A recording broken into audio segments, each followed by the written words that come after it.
चलिए नमस्कार दोस्तों, कैसे हैं आप। आपका स्वागत है हमारे YouTube के ऑनलाइन प्लेटफॉर्म मैथ की पाठशाला बाई कमलेश्वर में। तो आप लोगों ने कहाँ तक देख लिया था, 3.1 कंप्लीट हो गया था हमारा। तो आज हम क्या देखेंगे, प्रतिस्थापन विधि द्वारा दो चर वाले रैखिक समीकरण युग्म का हल देखेंगे। क्या देखेंगे, दो चर वाले रैखिक समीकरण युग्म का हल देखेंगे। तो अब हम देखते हैं हमारी कौन सी विधि आ गई दोस्तों, प्रतिस्थापन विधि। हमने पिछली लास्ट क्लास में क्या पढ़ लिया था दोस्तों, ग्राफी विधि। ग्राफी विधि के द्वारा दो चर वाले रैखिक समीकरण को कैसे सॉल्व करते हैं। तो आज हम किनके माध्यम से देखेंगे प्रतिस्थापन विधि के द्वारा। तो आइए देखिए प्रतिस्थापन विधि क्या होती है। तो उससे पहले सबसे पहले आप लोग क्या करेंगे, वीडियो को लाइक करेंगे, शेयर करेंगे और सब्सक्राइब करेंगे। साथ ही साथ बेल आइकन को प्रेस करिए ताकि आप लोगों को समय के साथ नोटिफिकेशन मिलता रहे और आप लोग अपडेटेड रहें, है ना। तो आइए इसी में हम चलते हैं। अब क्या देखते हैं दोस्तों, प्रतिस्थापन विधि। तो आइए एक एग्जांपल से समझते हैं कि प्रतिस्थापन विधि होती क्या है। तो देखिए, मान लीजिए कि क्या है, 7x माइनस का 15y, 7x माइनस का 15y बराबर 2। और क्या है दूसरा समीकरण है x plus 2y, x plus 2y बराबर 3। ये अपने दो समीकरण मिल गए। क्या मिल गए, दो समीकरण। तो ये हो गया पहला समीकरण और ये हो गया अपना दूसरा समीकरण। तो हमें दो समीकरण मिल गए। क्या मिल गए, दो समीकरण। कैसे समीकरण है, दो चर वाले रैखिक समीकरण है। तो दो चर वाले रैखिक समीकरण का अब हम यहां से x y का मान निकालेंगे। किस विधि के द्वारा, प्रतिस्थापन विधि के द्वारा। तो आइए देखिए क्या होती है प्रतिस्थापन विधि। तो सबसे पहले हम क्या करते हैं प्रतिस्थापन विधि में दोस्तों, तो हम सबसे पहले कोई भी समीकरण आप लेके चल सकते हैं। या तो समीकरण 1 से चल सकते हैं या समीकरण नंबर 2 से चल सकते हैं। किसी भी समीकरण से आप क्या कर सकते हैं, देखिए हम किसी भी समीकरण को ले सकते हैं और उस समीकरण से किसी एक चर के रूप में उसको क्या करेंगे, व्यक्त करेंगे। तो क्या करें, अब हम ले लीजिए, क्या ले लेते हैं, समीकरण नंबर 2। आइए देखिए समीकरण नंबर 2 से देखते हैं। किससे, समीकरण नंबर 2 से। समीकरण नंबर 2 से क्या करते हैं, समीकरण नंबर 2 से लेने के बाद हम इसको एक चर के रूप में व्यक्त करेंगे। किसके रूप में, एक चर के रूप में। तो जो एक चर आपको या तो y के फॉर्म में बना सकते हो या तो x के फॉर्म में बना सकते हो। तो आपको जो सुविधाजनक, उचित लगे और जो सरल और सटीक लगे उस हिसाब से, अपने हिसाब से आप लोग बना सकते हो। हम x का अभी बोलिए तो x का दिखा दें या तो y का दिखा दें। तो आइए देखिए क्या है हमारा समीकरण नंबर 2। समीकरण नंबर 2 क्या है, x प्लस 2y बराबर 3। अब देखिए मान लीजिए हम x का मान बनाते हैं, किसका, x के रूप में, x के एक चर के रूप में बनाते हैं। तो y वाले को क्या कर देंगे, पक्षांतरण कर देंगे। तो आइए देखिए, तो x बराबर क्या हो जाएगा, x बराबर 3 इधर पहले से है और 2y इधर क्या है, उधर प्लस में है राइट हैंड साइड में। तो लेफ्ट हैंड साइड में लाएंगे तो पक्षांतरण कर देंगे तो क्या हो जाएगा, माइनस का 2y हो जाएगा। क्या हो जाएगा, माइनस का 2y। ये अपना बन गया क्या, समीकरण नंबर 3। अब देखिए थोड़ा सा ध्यान देने योग्य बात है। तो अभी हमने कौन से समीकरण से चले हैं, ये जो समीकरण 3 बनाए हैं किस समीकरण से बनाए हैं, समीकरण नंबर 2 से बनाए हैं। तो जो x जिस चर का मान निकालेंगे, तो अभी हमने x का मान निकाला है, तो अब हम x का मान कहां रखेंगे, x का मान समीकरण 1 में रखेंगे। क्यों रखेंगे, क्योंकि हमने समीकरण 2 से बनाया हुआ है चर का मान। किसका, जो चर x का मान निकाले किससे निकाले हैं, समीकरण 2 से। तो उस समीकरण को छोड़कर उसके अगले वाले समीकरण में रखेंगे। तो हमने समीकरण 2 से चर x का मान निकाले है, तो अब x का मान कहां रखेंगे, समीकरण नंबर 1 में। तो x का मान अब क्या लिखेंगे, x का मान समीकरण 1 में रखने पर कहां रख देंगे दोस्तों, समीकरण 1 में। समीकरण 1 में रखने पर प्रतिस्थापन विधि यही है कि एक चर का मान निकाल के दूसरे समीकरण में प्रतिस्थापित कर दो। मतलब रख दो, एक चर का मान निकालकर दूसरे समीकरण में रख देंगे तो दूसरे चर का मान हमें मिल जाएगा। अब देखिए, यदि हम यहाँ पास x का मान निकाल रहे हैं तो जब यहाँ पास रखेंगे तो किसका मान निकलेगा, y का, एक चर का मान हमें मिल जाएगा। तो अब देखिए हम x का मान कहाँ रखेंगे, समीकरण 1 में, तो रख दीजिए। समीकरण 1 अपना क्या है, 7x, चलिए इधर लिखते साइड में, तो हमारा क्या है 7x माइनस का 15y बराबर 2। अब देखिए इसमें हमने क्या है, x का मान रखना है। इस समीकरण 1 में हमें x का मान रखना है, किससे, समीकरण 3 से। तो समीकरण 3 में हमारा x का मान क्या निकला हुआ है, 3 माइनस का 2y। अब देखिए 3 माइनस का 2y रख दीजिए, तो x की जगह तो 7 इंटू x का मान रखेंगे 3 माइनस का 2y, 3 माइनस का 2y माइनस का 15y पहले से है बराबर 2। अब 7 का गुणा अंदर कर दीजिए तो क्या हो जाएगा, 7 त्रिक 21, और ये माइनस, तो 7 दूना 14y और माइनस का 15y पहले से है बराबर 2। अब देखिए इधर 14y और 15y तो दोनों माइनस माइनस में है, तो समान चिन्ह वाले आपस में क्या होते हैं दोस्तों, जुड़ जाते हैं। तो 14y और 15y जोड़कर क्या बने, 29y। तो इधर 21 को पक्षांतरण कर लीजिए आप। अब देखिए इधर 14y और 15y तो जोड़कर क्या बने, 14 और 15 जोड़कर बना 29y बराबर, इधर 2 पहले से है। अब 21 पक्षांतरण करेंगे तो प्लस का है, तो इधर आएगा तो माइनस का हो जाएगा, तो माइनस का 21। अब देखिए इधर क्या बचा, माइनस का 29y, इधर बचा 21 में 2 घटा तो 19, 2 में तो 21 नहीं घटेगा, क्यों नहीं घटेगा, क्योंकि छोटी संख्या है। तो बड़ी संख्या हमेशा बड़ी संख्या में छोटी संख्या घटती है, तो 21 में 2 घटा तो 19, लेकिन चिन्ह किसका आएगा, बड़ी संख्या का आएगा। तो चिन्ह हमारी बड़ी संख्या में क्या है दोस्तों, माइनस की है, तो बड़ी वाली संख्या माइनस की है। तो 21 में 2 घटा तो 19, का है का 19, माइनस का 19। अब देखिए ये माइनस से ये माइनस क्या हो गए, कट गए। अब y बराबर क्या बचा, इधर y के साथ 29, 29 क्या है, y का गुणांक है, 29 y का गुणांक है। तो जब इधर गुणे में है y के साथ, तो जब पक्षांतरण करेंगे तो इसको इधर लाएंगे तो ये भाग में हो जाएगा। तो y बराबर क्या हो जाएगा दोस्तों, 19/29 हो जाएगा। अब देखिए हमें y का मान मिल गया, y का मान क्या मिला दोस्तों, 19/29। अब जो y का मान आया, अब इसको आप समीकरण नंबर 3 में रखेंगे, कहां रखेंगे, समीकरण 3 में रख देंगे तो हमें x का मान निकल आएगा। अब देखिए क्या लिखेंगे आगे, y का मान समीकरण 3 में रखने पर, y का मान समीकरण 3 में रखने पर, अब देखिए हमने y का मान कहां रख दिया, समीकरण 3 में, तो रख दीजिए समीकरण हमारा 3 क्या है, 3 माइनस का 2y। देखिए हमारा समीकरण क्या है, समीकरण 3 क्या है, x बराबर 3 माइनस का 2y। अब देखिए अब हम x की जगह, सॉरी y की जगह क्या रखेंगे, 19/29, तो हमारा x का मान निकलेगा। अब x बराबर 3 माइनस 2 गुणे 19/29। अब देखिए x बराबर आगे क्या हो जाएगा, 3 माइनस 19 दूना 38, 38/29। अब बताइए अब क्या करेंगे, अब 3 में 38/29 घटाएंगे, क्या करेंगे दोस्तों, 38/29 घटाएंगे तो क्या आ जाएगा। अब घटाइए तो इसके लिए क्या करेंगे, इसका एलसीएम लेंगे, तो एलसीएम क्या आएगा, 29। या तो आप लोग डायरेक्ट क्या कर सकते हैं, तिर्यक गुणा, यदि एक में बटे है, एक में बटे नहीं है, तो डायरेक्ट आप लोग तिर्यक गुणा कर सकते हैं। तो जब कर देंगे तो 29 क्या हो जाएगी, 29 87। तो x बराबर 87 माइनस का 38/29।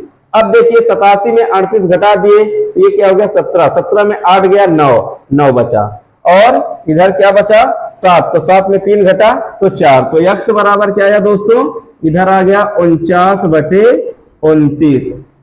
तो हमें x और y का मान मिल गया, यही हमारा क्या है, अतः x बराबर 49/29 तथा y बराबर y बराबर 19/29। यही हमारा आंसर है दोस्तों। क्या है? यही हमारा आंसर आ गया। अब देखिए ये हमारा आंसर आ चुका है। क्या आ चुका है? x का मान क्या आ गया? 49/29 और y का मान 19/29। अब देखिए एक बार आप लोगों को मैं फिर से एक्सप्लेन कर देता हूं कि प्रतिस्थापन विधि होती क्या है। ठीक है, तो हम प्रतिस्थापन विधि में क्या कर सकते हैं? किसी एक चर के रूप में बनाएंगे। किसके रूप में? एक चर के रूप में बनाएंगे। तो एक चर के रूप में करने के लिए हमको देखिए लेफ्ट हैंड साइड में क्या करेंगे? एक चर को रोक लेंगे, बाकी क्या कर देंगे? पक्षांतरण कर देंगे, बाकी को पक्षांतरण कर देंगे। तो हम किससे चल सकते हैं? समीकरण 1 से भी चल सकते हैं और समीकरण 2 से भी चल सकते हैं। तो हमने किससे चला? समीकरण नंबर 2 से। क्यों? क्योंकि थोड़ा सा हमें इजी दिख रहा था। इससे भी चल सकते हैं, कोई प्रॉब्लम नहीं है ना। तो आइए हमने किससे चला? समीकरण नंबर 2 से। तो हमने समीकरण नंबर 2 लिख लिए। फिर किसके रूप में बनाए हैं? चर x के रूप में। किसके रूप में? चर x के। तो y वाले को हम राइट हैंड साइड में पक्षांतरण कर दिए। तो y वाले को हमने क्या कर दिया? पक्षांतरण कर दिया। अब देखिए तो x बराबर क्या आया हमारा? 3 माइनस का 2y। 3 इधर पहले से था, 2y को पक्षांतरण कर दिए तो 3 माइनस का 2y। अब हमारा x का मान बन गया, इसको हम समीकरण 3 दे देते हैं। तो फिर क्या लिखेंगे? जिस समीकरण से x का मान निकालेंगे उसमें नहीं रखेंगे। क्यों? क्योंकि हम उसी से ही तो x का मान बना रहे हैं, तो उसमें रखेंगे तो हमें क्या मिलेगा? तो हम इसको जिस समीकरण से चलते हैं उस समीकरण में नहीं रखते इसका मान। तो हमने 2 से x का मान निकाला हुआ है, तो 2 में नहीं रखेंगे। कहां रखेंगे? समीकरण नंबर 1 में रखेंगे। तो हमने x का मान समीकरण 1 में रखने पर, तो हमने x का मान समीकरण 1 में रख दिए। तो रख दिए x की जगह 1, ये x की जगह क्या रख दिए? 3 माइनस का 2y। तो 7 इंटू 3 इंटू 2 माइनस 3 माइनस का 2y। अब इसमें 7 का गुणा करके जोड़ घटा लीजिए तो हमें y का मान प्राप्त हो गया। तो y का मान हमें क्या प्राप्त हुआ? 19/29। अब जो y का मान आया उसको कहां रख देंगे? समीकरण नंबर 3 में रख देंगे। तो जब समीकरण 3 में रख दिए तो हमें x का मान प्राप्त हो गया। x का मान हमें मिला 49/29। तो आई होप कि आप लोगों को बात ये क्लियर हो गई होगी कि प्रतिस्थापन विधि से x और y का मान कैसे निकलता है। तो चलिए अब हम देखते हैं प्रश्नावली की ओर। प्रश्नावली के कुछ सवाल देखते हैं दोस्तों। हाँ तो आइए दोस्तों अब हम देखते हैं प्रश्नावली 3.2 के सवाल। तो देखिए पहले में क्या है? पहले का पहला देख लीजिए। पहले का पहला क्या कहता है? पहले का पहला x प्लस वाई क्या है? x प्लस वाई बराबर 14 और x माइनस वाई बराबर 4। अब हमें ये दो रैखिक समीकरण युग्म दिए हुए हैं। अब इनसे हमें क्या करना है? प्रतिस्थापन विधि के द्वारा हमें x y का मान निकालना है, चर x y के मान निकालने हैं। तो हमने इसमें क्या बताया? सबसे पहले इनको समीकरण का नाम दे दो। इनको क्या है? समीकरण नाम दे दो। क्या दे दो? समीकरण 1 और 2। हमने इनको नाम दे दिया। एक पहले वाले को समीकरण 1 और दूसरे वाले को समीकरण नंबर 2। अब देखिए दोस्तों, अब हम क्या करते हैं? किसी भी समीकरण से क्या कर देंगे? एक चर के रूप में इसको व्यक्त करेंगे। क्या करेंगे? एक चर के रूप में व्यक्त करेंगे। तो चलिए हमने पिछले वाले क्वेश्चन में समीकरण 2 से चले थे, अब आप लोगों को हम दिखा देते हैं समीकरण 1 से। तो चलिए समीकरण 1 से, तो हम किससे चलते हैं इस बार? समीकरण 1 से।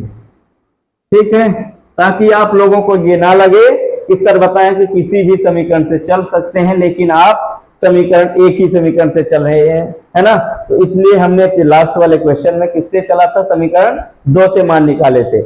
इस बार हम निकाल रहे समीकरण 1 से। ठीक है, तो चलिए, तो समीकरण 1 क्या है अपना? x प्लस वाई बराबर 14। अब देखिए हमने पिछले वाले क्वेश्चन में क्या निकाला था? किसका मान? कौन से चर का? x का मान। आप लोग देख लीजिए, यहां पास y का मान निकालते हैं। हमने क्या बोला कि कोई भी समीकरण ले सकते हैं और किसी भी चर का मान निकाल सकते हैं। ठीक है, या एक चर के रूप में व्यक्त कर सकते हैं। तो हम एक चर के रूप में बनाते हैं। चलिए, तो यहां से हम y का मान निकालते हैं। तो y बराबर इधर 14 पहले से है, x को पक्षांतरण कर देंगे तो प्लस का है, तो इधर आएगा तो माइनस का हो जाएगा। तो ये हो गया अपना समीकरण नंबर 3।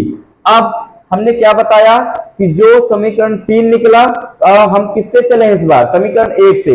तो अब हम y का मान जो समीकरण 3 में मिला है, इसको कहां नहीं रखेंगे, 1 में नहीं रखेंगे, कहां रखेंगे, 2 में रखेंगे।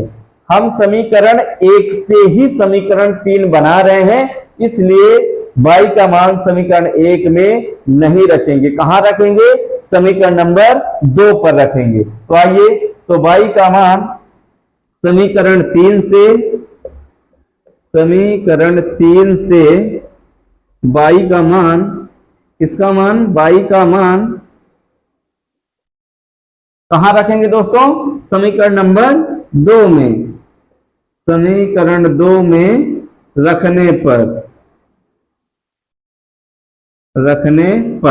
अब रख देते हैं इससे, समीकरण 3 से y का मान समीकरण 2 में रखने पर। तो रख दीजिए, y की जगह क्या रखेंगे, 14 माइनस का x।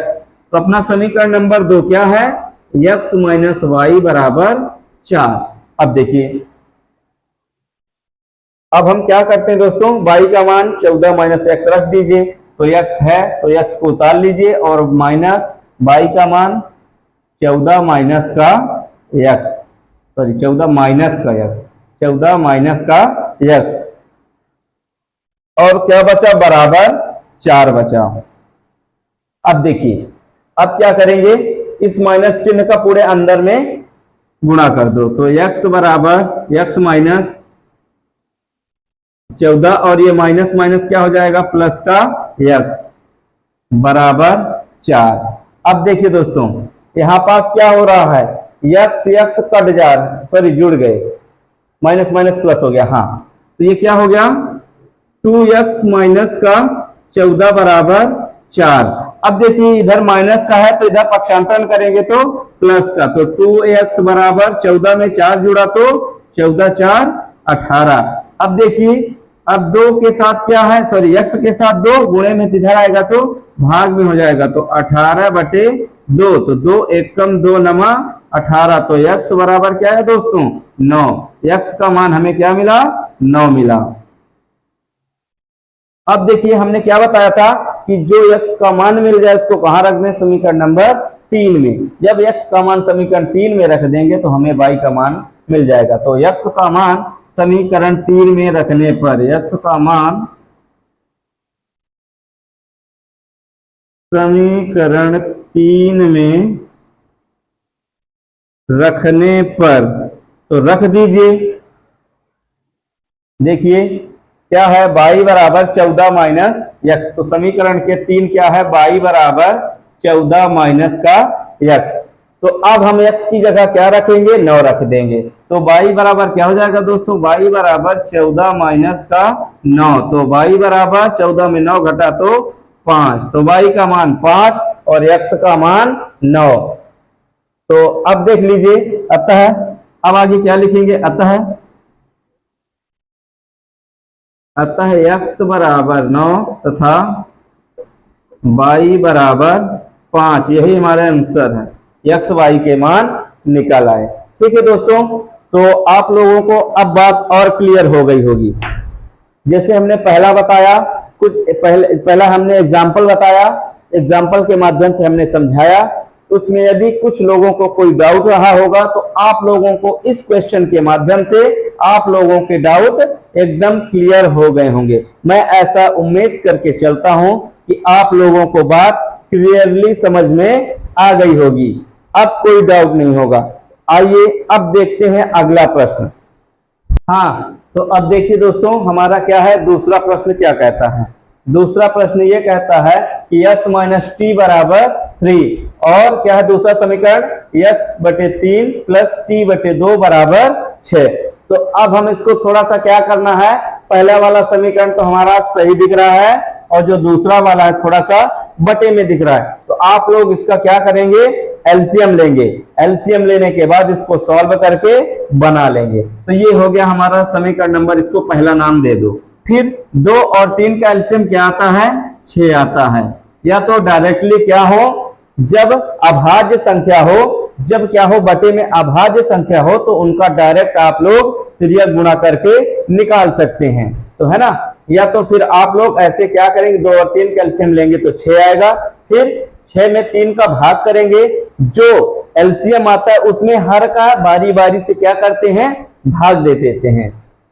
तो क्या करेंगे, 6 में 3 का भाग करेंगे तो क्या आएगा, 2, जो भागफल आएगा उसको अंश में गुणा कर देंगे तो क्या हो जाएगा 2s। जब 6 में 3 का भाग करेंगे 2 और 2 का गुणा s में करेंगे तो क्या हो जाएगा 2s, फिर प्लस का साइन है प्लस लगाओ, फिर क्या है, अब 6 में 2 का भाग करेंगे तो कितनी बार जाएगा, 3 बार जाएगा, तो जो भागफल है इसका अंश में गुणा तो क्या हो जाएगा 3t बराबर 6। अब देखिए, अब ये क्या हो जाएगा 2s प्लस 3t, अब इधर 6 भाग में तो उधर जाएगा, पक्षांतरण करेंगे तो गुणे में, तो 6 छंग 36, ये बन गया अपना समीकरण नंबर 2।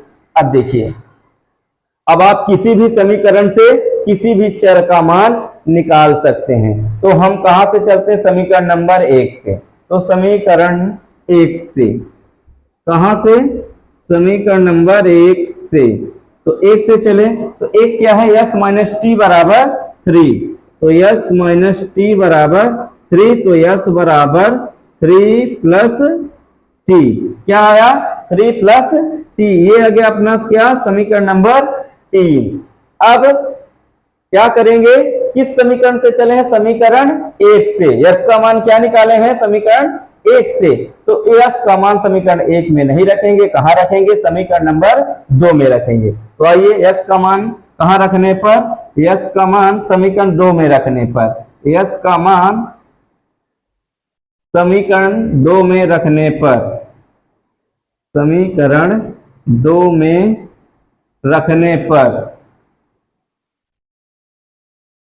तो रख दीजिए। तो जब रख देंगे समीकरण 2 में तो देखिए क्या है समीकरण 2, 2s प्लस 3t बराबर क्या है 36। अब क्या करेंगे, s की जगह 3 प्लस t रखेंगे, तो क्या रखेंगे, यहाँ पास s है, इसका मान रखेंगे 3 प्लस t, ये 2 रहेगा गुणे में, और क्या रख देंगे 3 प्लस t प्लस का 3t बराबर 36। अब 2 का गुणा कर दीजिए, तो 2 तिहाई 6 प्लस का 2t प्लस 3t बराबर 36। अब देखिए इधर 2t और इधर 3t जुड़कर क्या बने 5t, 2t प्लस 3t इसे जुड़कर क्या हो गया 3 2 5t। अब 6 इधर प्लस का है तो इधर आएगा तो माइनस का हो जाएगा, तो 36 माइनस 6, तो अब t बराबर क्या हुआ, इधर 36 में 6 घटा तो 30, अब इधर 5 गुणे में तो इधर आएगा तो भाग में, तो 5 छक्का 30, 5 एकम 5 छक्का 30, तो t का मान कितना निकला दोस्तों, t बराबर 6। देख लीजिए, अब क्या करते हैं, t का मान जब निकल आता है एक चर का मान तो उसका मान कहां रखते हैं, समीकरण नंबर 3 में। अब t का मान कहां रख देंगे, समीकरण 3 में, तो रख दीजिए t का मान समीकरण 3 में रखने पर, तो रख दीजिए t का मान समीकरण 3 में रखने पर, तो s बराबर क्या है, s बराबर 3 प्लस t है, क्या है s बराबर 3 प्लस t, तो s बराबर 3 प्लस t। अब s बराबर 3 प्लस t का मान कितना निकला है 6, तो s बराबर क्या हो गया 6 3 9, ये आ गया अपना s का मान। अब हमारा ये सवाल कंप्लीट होता है, तो आप लोगों को अब और क्लियर हो गया होगा कि क्या होती है प्रतिस्थापन विधि। तो दो क्या दिए रहेंगे, 2 चर वाले रैखिक समीकरण, 2 चर वाले रैखिक समीकरण युग्म दिए रहेंगे, उनसे हमें किसी भी समीकरण से एक चर के रूप में व्यक्त कर लेंगे, ठीक है ना। और फिर जो मान निकलेगा, जिस समीकरण से ये जो समीकरण 3 बनाए हैं उसमें नहीं रखेंगे, उसके अलावा जो हमारा बच रहा है तो हम किससे चले हैं, समीकरण 1 से निकालें। समीकरण 3 किससे निकाले हैं, समीकरण 1 से। इसको कहां रखेंगे, समीकरण नंबर 2 में। जब समीकरण नंबर 2 में रख दिए तो हमें किसका मान निकला, टी का मान निकला। जब टी का मान निकल आया तो इसको कहां रख दिए, समीकरण नंबर 3 में, तो हमें यश का मान निकल आया। तो अतः यश बराबर 9 और टी बराबर 6, यही हमारा आंसर है। तो अब आइए और देख लेते हैं कुछ। तो आइए दोस्तों देखिए क्या है कि हमने पहला और दूसरा समझ लिए। अब क्या है तीसरा। तीसरा आप लोग जैसे पहला सिंपल सा है उसी तरह तीसरा है, तो अब आप लोग तीसरे को कर लेंगे। आइए हम चौथा बताते हैं। थोड़ा सा ये क्या है, दशमलव वाले है ना, क्या है, दशमलव वाले। तो थोड़ा सा इसको बस, ये भी है इजी, क्या करना है, इनको दशमलव हटाने के बाद ये हमारा एक सिंपल सा समीकरण बन जाएगा। तो आइए देखिए, तो इसको दशमलव, यदि आप लोगों को इसको दो तरह से हटा सकते हैं। कैसे हटा सकते हैं, क्या कर देंगे, पहला तरीका ये, या तो आप क्या करें, इस पूरे समीकरण में 10 का गुणा कर दें। किसका गुणा कर दें, 10 का गुणा कर दें, क्योंकि क्या है कि दशमलव के बाद कितने अंक है, 1 अंक है। तो जब 10 का गुणा कर देंगे तो ये दशमलव इधर खिसक जाएगा, ठीक है। जब दशमलव इधर खिसक जाएगा तो ये क्या बन जाएगा, 2.0, तो मतलब 2, फिर ये क्या बन जाएगा 3, और ये क्या बन जाएगा 13। या तो फिर ऐसे भी कर सकते हैं आप लोग, या तो क्या करें, दशमलव हटाने के लिए हम क्या करते हैं, सबसे पहले संख्या लिख देते हैं, फिर बटे में 1 लिखने के बाद दशमलव के बाद राइट हैंड साइड में इधर जितने जीरो होते हैं, सॉरी जितने अंक होते हैं उतने जीरो लिखते हैं, ठीक है। तो आप लोग क्या करिए, इसमें 10 का गुणा कर दीजिए। इन दोनों समीकरणों में क्या कर देंगे, 10 का गुणा। तो ये हमारा क्या बन जाएगा, जब 10 का गुणा कर देंगे तो समीकरण, इन दोनों समीकरणों में, दोनों समीकरणों में 10 का गुणा करने पर, 10 का गुणा करने पर बस अब हमारा सिंपल सा समीकरण आ जाएगा। क्या आ जाएगा, ये क्या हो जाएगा, 2x प्लस 3y बराबर 13। ये हो गया अपना समीकरण नंबर 1। फिर दूसरा क्या बन जाएगा, 4x प्लस 5y बराबर 23। ये हो गया अपना समीकरण नंबर 2। तो इतने में आप लोगों को कोई डाउट नहीं होगा। यदि देखिए इसमें कोई समस्या तो एक इधर साइड में बताए दे रहे हैं, देखिए कैसे होता है। जैसे 0.2x प्लस 0.3y बराबर क्या है, 13 है। तो अब हम इसका दशमलव हटाने के लिए क्या करते हैं, पहले संख्या लिख लेते हैं। संख्या क्या है, 2x बटे में, देखिए अभी x को कंसीडर नहीं करेंगे, अभी हम संख्या की बात कर रहे हैं, ठीक है ना। तो दशमलव के बाद 0.2, तो x का गुणांक क्या है, 0.2। तो क्या है, दशमलव के बाद कितने अंक है, 1 अंक है। तो बटे में क्या लिखते हैं, 10 और x, ठीक है। फिर क्या है, 0.3y, तो 3 लिख लेंगे। फिर इसको क्या लिखेंगे, बटे 10y।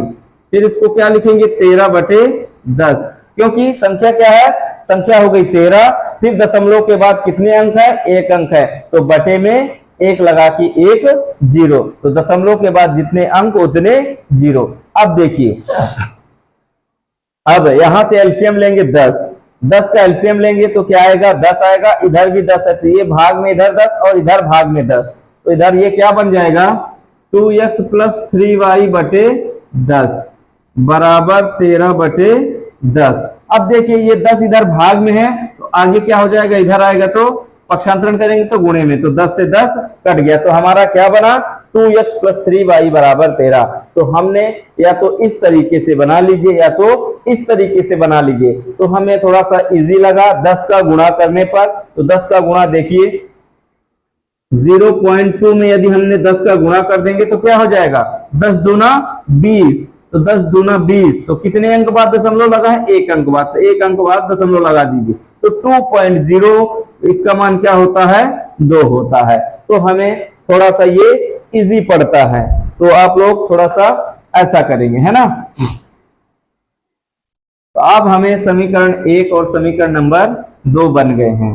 तो अब क्या करेंगे, समीकरण 1 और 2 बन गए तो आप किसी भी समीकरण से x y के मान निकाल लीजिए। एक चर के रूप में पहले इसको व्यक्त करिए। तो चलिए हम समीकरण नंबर 1 से चलते हैं। समीकरण 1 से कि समीकरण 2 से चलते हैं। चलिए समीकरण 2 से इसको निकालते हैं।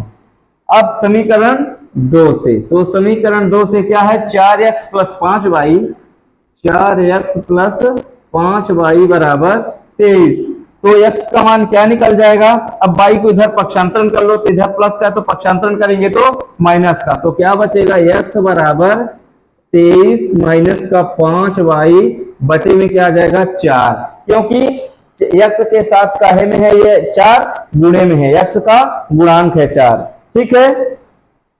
तो x का गुणांक क्या है 4 है, तो अब गुणे में था, इधर पक्षांतरण करेंगे तो भाग में आएगा, तो ये क्या बन जाएगा समीकरण नंबर 3। अब आगे क्या होगा, अब आगे के लिए अब x का मान हम किससे, कौन से समीकरण से निकालें, समीकरण नंबर 2 से। तो x का मान कहां रखेंगे, समीकरण नंबर 1 में। तो x का मान समीकरण 1 में रखने पर, x का मान समीकरण 1 में रखने पर, ठीक है, 1 में रखने पर तो रख दिए। तो अपना समीकरण 1 क्या है, 2x प्लस 3y बराबर 13। तो 2x प्लस 3y बराबर 13।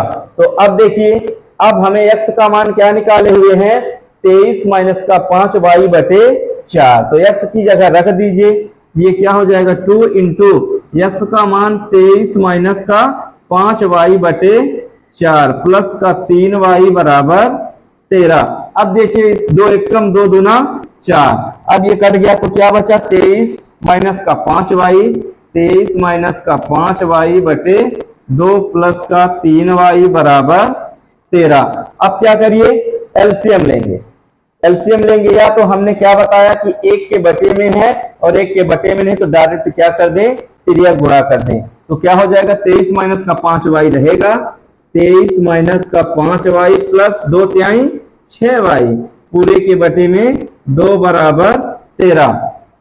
अब देखिए, ये जुड़कर क्या बना, जुड़ेगा नहीं, एक प्लस में है एक माइनस में है, तो 6 में 5 घटा तो क्या बचा, 1 बचा। तो y बराबर इधर 2, इधर गुण भाग में, तो इधर कर देंगे, पक्षांतरण कर देंगे तो गुणे में हो जाएगा। तो इधर अपना क्या बचा, इधर बचा अपना y, देखिए इधर बगल में देखिए, तो इधर अपना क्या बचा, y बस बचा, 6 में 5 घटा तो 1, तो y बराबर क्या आया, इधर 13, इधर भाग में है 2 तो गुणे में हो जाएगा, तो 13 दूना 26। अब देखिए अपना इधर क्या है 23 प्लस में है, तो जब पक्षांतरण कर देंगे तो इधर आएगा तो माइनस में, तो माइनस का 23, तो y बराबर, अब 26 में 23 घट गया तो क्या बचा, 3 बचा। तो y का मान हमें क्या मिल गया, y बराबर 3 आ गया। अब देखिए, अब जब y का मान निकाल आया तो हम इसको कहां रख दें, इसको रख देते हैं समीकरण नंबर 3 में, तो हमें x का मान मिल जाएगा। तो y का मान क्या रख दें, क्या लिख देंगे, y का मान समीकरण 3 में रखने पर, 3 में रखने पर, तो रख दीजिए 3 में, तो x बराबर 23 माइनस का 5y बटे 4, तो y का मान क्या है, 3 है, तो x बराबर 23 माइनस 5 गुणते 3 बटे 4, तो क्या हो जाएगा, 5 तिहाई 15, तो 23 में 15 घटा तो 15 5 20 3 23, तो 8 बचा, क्या बचा, 8 बचा। तो x बराबर 8 बटे 4, तो 4 एकम 4 दूना 8, तो x बराबर क्या आया, 2 आया। तो अतः x बराबर 2 तथा y बराबर 3, यही हमारा आंसर आएगा, ठीक है। तो अब आप लोगों को प्रतिस्थापन विधि बहुत अच्छे तरीके से समझ में आ गई होगी, तो इसी बात पर आप लोग क्या करेंगे, वीडियो को लाइक करेंगे, ठीक है दोस्तों, तो और ज्यादा से ज्यादा शेयर करेंगे। तो अब चलिए, अब हम देखते हैं अगले प्रश्न की ओर। अगला प्रश्न एक 5वां क्या है, रूट वाला है। है सेम इसी तरह करना है, ना तो पॉइंट देख के घबराना है और ना तो रूट की वैल्यू देख के घबराना है। ठीक है दोस्तों, तो अब देखिए एक हम बता देते हैं पचमा रूट वाली, ताकि आप लोगों को ऐसा ना हो कि, है ना, कि किसी में कुछ डाउट आए। बाकी क्या है, एक छठवां वाला है, तो छठवें वाले भी बटे की तरह, जैसे हमने दूसरा बताया है जो बटे में था, तो उसको क्या करेंगे, सबसे पहले हम उसका एलसीएम लेंगे। एलसीएम लेने के बाद जो बटे में बचेगा उसका पक्षांतरण करेंगे, तो जो राइट हैंड साइड में है उसके साथ गुणे में हो जाएगी। ठीक है, तो आप लोग छठवां कर लेंगे। मैं पहले का एक और बता दे रहा हूं, पचमा नंबर। तो आइए देखिए दोस्तों, पचमा देखते हैं। तो अब देखिए ये अपने दो समीकरण योग में दिए हुए हैं। क्या दिए हुए हैं, √2x प्लस √3y बराबर 0 और √3x माइनस का √8y बराबर 0। ये दो समीकरण योग में दिए हैं, तो इनको सबसे पहले क्या करो, इनको नंबरिंग कर दो, है ना, इनका नामकरण कर दो। तो एक को, पहले वाले को हमने समीकरण 1 और दूसरे वाले को हमने समीकरण नंबर 2 नाम दे दिया। तो अब क्या करते हैं, या तो आप समीकरण 1 से चल सकते हैं या समीकरण 2 से चल सकते हैं। तो चलिए समीकरण 2 से हम कहां से चलते हैं, समीकरण नंबर 2 से। तो समीकरण 2 से, तो अपना समीकरण 2 क्या है, रूट का 3x माइनस का √8y बराबर 0। तो अब देखिए यहां पास हम किसका मान निकाल लें, x का मान निकाल लें। तो x का मान निकालने के लिए y वाले को पक्षांतरण कर देंगे। तो यह y वाला क्या है, इधर माइनस का है, तो जब पक्षांतरण कर देंगे तो प्लस का हो जाएगा। तो √3x बराबर √8y। अब देखिए, अब हमको किसका मान निकालना, एक चर के रूप में व्यक्त करना है। तो अभी चर के साथ हमारा √3 किसमें है, गुणे में है ना, उसका गुणांक है। तो अब इधर पक्षांतरण कर देंगे तो आएगा, तो भाग में हो जाएगा। तो x बराबर √8y बटे √3। ये हो गया अपना क्या, समीकरण नंबर 3। ठीक है दोस्तों, तो आप लोग रूट और दशमलव देखकर घबराएंगे नहीं, बस उसी हिसाब से आप चलते जाइए, मेथड के हिसाब से, जो हमारा प्रतिस्थापन विधि का मेथड कहता है उस हिसाब से आप क्रम बाय क्रम चलते जाइए, आपका आंसर बिल्कुल आएगा दोस्तों। ठीक है, तो अब ये समीकरण 3 हो गया। तो अब आगे क्या करेंगे, समीकरण 3 का मान कहां रखेंगे, समीकरण 1 में रखेंगे, 2 में नहीं रखेंगे। हमने 2 से ही समीकरण 3 बनाया हुआ है, तो इसलिए x का मान कहां रखेंगे, समीकरण नंबर 1 में। तो x का मान समीकरण 1 में रखने पर क्या लिखेंगे, x का मान समीकरण 1 में रखने पर। ठीक है दोस्तों, तो रख दीजिए x का मान समीकरण 1 में। तो जहां x है उसकी जगह क्या रखेंगे, √8y अपॉन √3। तो देखिए अपना क्या है समीकरण 1, √2x प्लस √3y बराबर 0। अब x की जगह हम क्या रख देंगे, तो रख दीजिए, ये हो जाएगा √2 इंटू, ठीक है, x का मान है √8y बटे √3 प्लस √3y बराबर 0। अब देखिए, अब इस √2 का गुणा अंदर कर दीजिए, तो √8 और √2 मिलकर क्या बनेंगे, √16। ऊपर क्या हो जाएगा, √16y बटे √3 प्लस √3y बराबर 0। अब क्या करेंगे, एलसीएम ले लीजिए। तो हमने क्या बताया कि यदि किसी एक संख्या में बटे है और एक में बटे नहीं है, तो डायरेक्ट उस जो बटे में उस संख्या का उस अगली वाली संख्या में तिर्यक गुणा कर दीजिए। तो जब √3 का √3 में गुणा हो जाएगा तो क्या हो जाएगा, √16। तो √16, तो यानी √16 का वर्गमूल क्या होता है, 16 का वर्गमूल 4। ये क्या हो जाएगा, 4y, क्या हो जाएगा, 4y। अब देखिए 4y प्लस फिर क्या है, अब √3 का √3 में, तो 3 3 का 9, तो 9 का वर्गमूल 3, 9 का वर्गमूल 3 क्या आ जाएगा, √3 गुणे √3, तो क्या हो जाएगा दोस्तों, 3 3 का 9, तो 9 का मान क्या निकलेगा रूट से बाहर, 3। तो ये क्या हो जाएगा, 4y प्लस 3y बराबर 0। अब देखिए 4y और 3y जोड़कर क्या बने, 7y। तो 7y बराबर 0। तो y बराबर, अब x के साथ सॉरी y के साथ 7 गुणे में, तो इधर आएगा तो भाग में, तो y बराबर 0। क्या आएगा? y बराबर 0।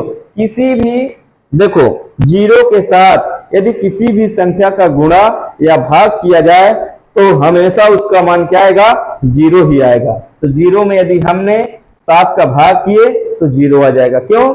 7 शून्यम 0, तो 7 शून्यम 0, तो 0 बनाने के लिए हमने 7 के साथ किसका गुणा किया? तो 0, तो 7 शून्यम 0, तो यानी अर्थात 0। या तो आप लोग मोटा मोटा ध्यान रखिए कि 0 में यदि किसी भी संख्या का या तो गुणा करें या तो भाग करें तो उसका मान हमेशा 0 ही आता है। अब देखिए हमें y का मान मिल गया।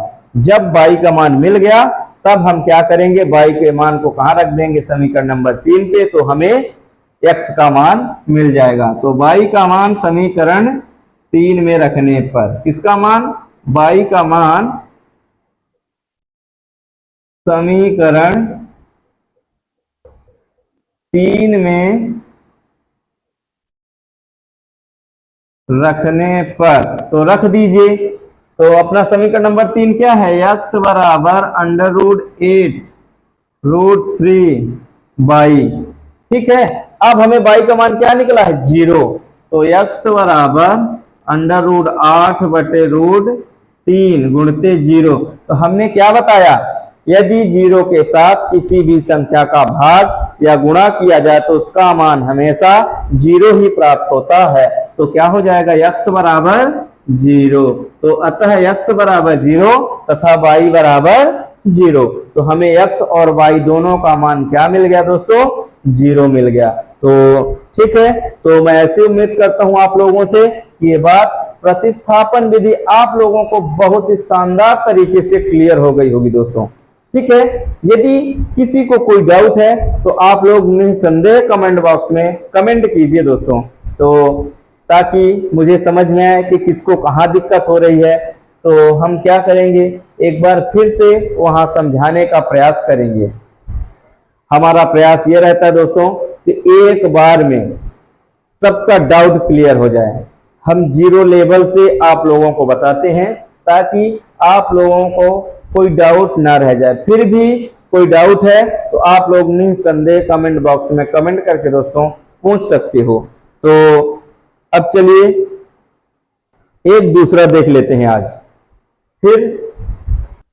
हाँ, तो अब देखिए दोस्तों अपना प्रश्न क्रमांक दूसरा क्या कहता है कि 2x + 3y बराबर 11 और 2x माइनस का 4y बराबर -24 को हल कीजिए और इससे m का वह मान ज्ञात कीजिए जिसके लिए y बराबर mx + 3 हो। तो सबसे पहले हमें ये दो रैखिक समीकरण युग्म दिए गए हैं, इनसे हम किसका मान निकाल लेंगे? x y का। फिर आगे एक लाइन और कहता है कि y बराबर mx + 3, तो हमें यहां से आगे किसका मान मिल जाएगा? m का। तो हमें क्या करना है? m का मान ज्ञात करना है। तो उसके लिए क्या करेंगे दोस्तों? सबसे पहले इन रैखिक समीकरण युग्मों को प्रतिस्थापन विधि से x y के मान निकालेंगे, इसके बाद आगे देखेंगे। तो आइए, तो हम क्या करते हैं? सबसे पहले इनको नामकरण करते हैं। तो इसको समीकरण 1 और इसको समीकरण नंबर 2। अब चलिए देखिए हम देख लेते हैं किससे, जिससे आप लोग कहिए। 1 से कहिए 1 से, 2 से कहिए 2 से। तो चलिए अब हम 1 से ही देख लेते हैं।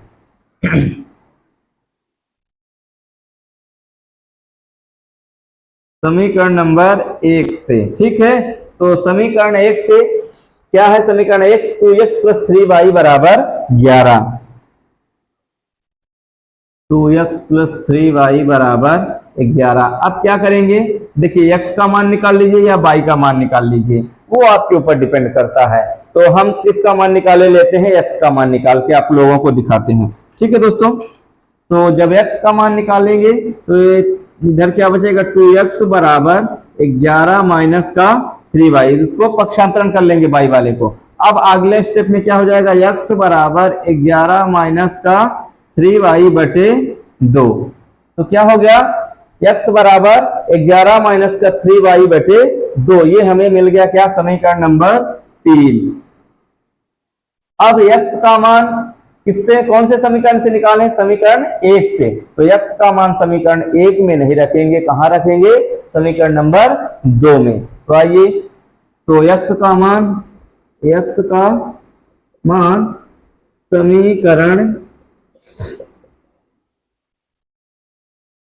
समीकरण नंबर कहां रख देंगे, 2 में रखने पर, ठीक है। तो रख दीजिए x का मान समीकरण 2 में। तो समीकरण 2 अपना क्या है, 2x माइनस का 4y बराबर माइनस का 24, 2x माइनस का 4y बराबर माइनस का 24।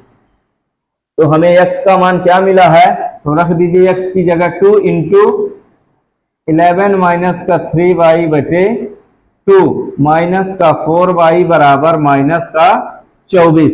अब देखिए इस 2 से ये 2 कट गया, क्या हो गया, 2 से 2 कट गया। अब क्या बचा अपना 11 माइनस का 3y, 11 माइनस का 3y माइनस का 4y बराबर माइनस का 24। अब देखिए 3y और 4y जोड़कर क्या बने, 7y, वो भी किसका, माइनस का। तो माइनस का 7y। अब 11 को पक्षांतरण कर देंगे तो प्लस का इधर आएगा तो माइनस का, तो माइनस का 24 पहले से था और पक्षांतरण होके 11 आया, तो 24 और 11 जोड़कर क्या बने, 24 10 34 1 35।